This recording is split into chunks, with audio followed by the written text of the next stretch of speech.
Hello folks, welcome to today's reading of Ruby on the Outside. We are picking up on chapter 13. I still have that teddy bear, the one the woman police officer gave me the night my mother was arrested. I don't touch it, but I can't bring myself to get rid of it. It's still got the stiff red ribbon tied around its neck. I don't think Matu knows why I have a teddy bear on my top shelf.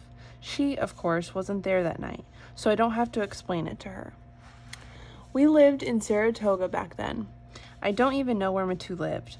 I didn't even see her back then. I didn't even know I had an aunt until they took my mother away. I was only 5 years old. I remember a few things, like remembering a movie you saw a long time ago that you weren't paying too much attention to in the first place. Still, sometimes, in the dark, against my will, when I am just trying to fall asleep, snapshots start coming into my head.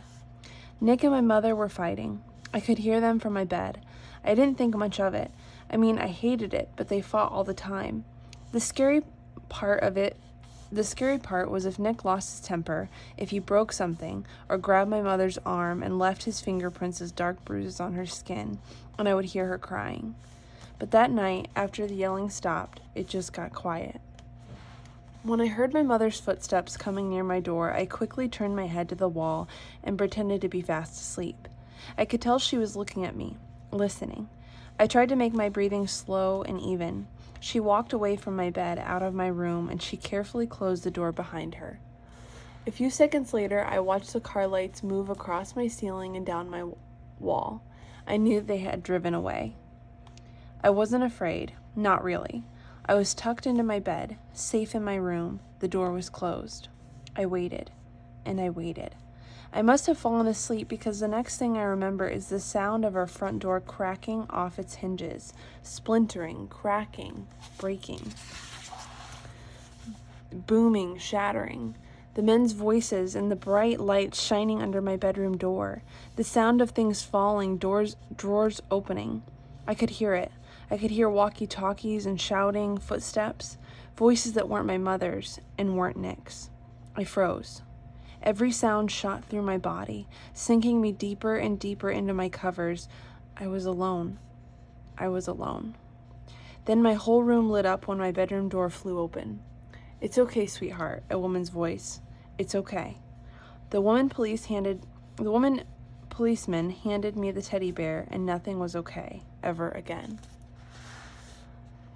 Then everything is pretty much a big bank of fog until I remember living with Matu here in the condos in Mount Kisco, and I had no idea how either me or my stuff got there. It's like there's a big chunk of time that just disappeared. I suppose for a while we were all lost, and then slowly it just started to be home.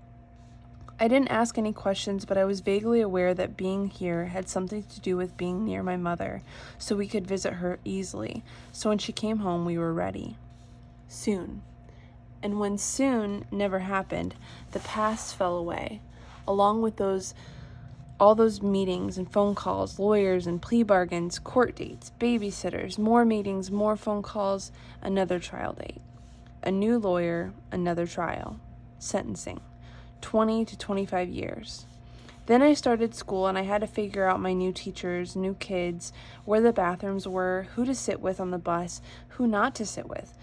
I had to learn spelling and geography. I learned to be quiet and listen, not to get into trouble, if at all possible, so I can report to my mother every week all good things, nothing bad.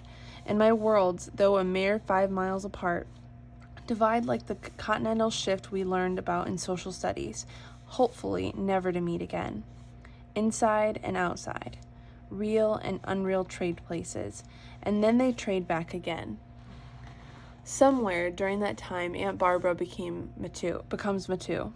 Now it's just my house, where I live, my bed, my dresser, my books, but not much from my old life, except that teddy bear.